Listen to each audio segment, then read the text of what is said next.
Bonjour à tous et bienvenue sur la chaîne de Vapoclop. Aujourd'hui, présentation de la box RSQ BF, designée par Rigsmod qui est un modeur américain, puis fabriquée et distribuée par Hotsig. Cette box est une box BF, donc qui va avec normalement un dripper BF, mais qui à l'instar de la plupart des BF qu'on trouve sur le marché, elle est dotée d'un chipset. Ça, c'est vraiment intéressant. À l'intérieur du kit, nous trouverons bien entendu la box RSQ, un cordon de rechargement pour pouvoir recharger son accumulateur, mais bien entendu, nous vous conseillons d'utiliser un chargeur externe dédié. Ce cordon pourra servir bien évidemment à upgrader le firmware de la box si la marque le désire. Une bouteille skunk avec, on le voit, l'embout métallique ainsi que la paille qui va à l'intérieur, sachant qu'il y a déjà une bouteille skunk à l'intérieur de la box et elles ont une contenance de 7 ml.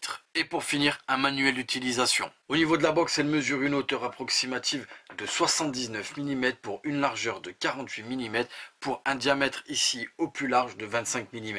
Elle fonctionne avec un accu 18650 non fourni et je le rappelle, c'est une box BF électro. Les matériaux utilisés pour la conception de cette box sont un alliage de zinc et de la fibre de carbone. Et elle pèse un poids approximatif de 160 grammes. Elle paraît vraiment robuste. Elle a bien évidemment le mode watt, elle peut envoyer entre 1 et 80 watts et utiliser également le mode de contrôle de température en NI-TI, stainless steel et le mode TCR. En watts, elle accepte les résistances à partir de 0,1 ohm et en mode de contrôle de température, elle accepte les résistances à partir de 0,05 ohm. Au sommet de la box, nous avons ici une connexion type 510, on le voit avec le pin troué pour faire du bottom filler. En façade, nous avons bien entendu le capot et ici accès à la bouteille pour skunker. Sur la tranche, nous avons le bouton Fire, l'écran OLED, le bouton plus, le bouton moins. Sur l'autre façade, nous avons la connexion micro USB pour pouvoir recharger son accumulateur. Ici, au niveau du capot, on va pouvoir le retirer, ce qui nous laisse apparaître bien entendu la seconde bouteille BF et le berceau des accumulateurs. Également, ici, je ne sais pas si vous allez voir correctement,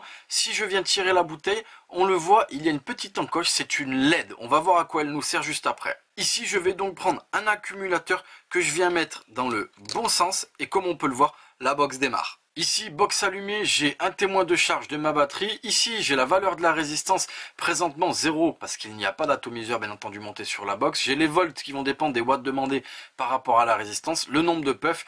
Ici, les watts et dessous, power, le mode dans lequel je suis. Je pourrais à l'aide du bouton plus et du bouton moins venir régler les watts. Comme je l'ai dit tout à l'heure, au niveau de la bouteille, on le voit, il y a une LED. Tout simplement, ça nous sert à bien voir le niveau de notre liquide. Ici, je vais appuyer sur le bouton plus, le bouton moins. Ça va me permettre de verrouiller mes boutons. Je vais ensuite appuyer sur le bouton Fire et le bouton plus en même temps. Et on le voit ici, j'ai bleu, vert, rouge, les trois ou off. Ici, c'est ce qui me permet tout simplement, comme vous le voyez, de pouvoir changer les couleurs de ma LED. Ici, on va le laisser en bleu. Ici, toujours les boutons de verrouillage verrouillés. Je vais appuyer sur le bouton Fire et le bouton moins en même temps. Je reste appuyé, il m'affiche ce message, je lâche et on le voit, ça me permet de changer l'orientation de l'écran. Pour pouvoir basculer dans les différents menus, je vais cliquer 3 fois sur le bouton Fire et comme on peut le voir ici, la résistance se met à clignoter. Je pourrais à l'aide du bouton moins bien entendu verrouiller ma résistance. J'appuie sur le bouton Fire, je vais passer ici au nombre de puffs que je vais pouvoir changer. Je vais pouvoir afficher les ampères, le temps que j'ai pris pour faire mon puff, le reste de batterie en termes de pourcentage ou revenir au nombre de puffs. J'appuie sur le bouton Fire, ici j'ai le mode Power qui clignote.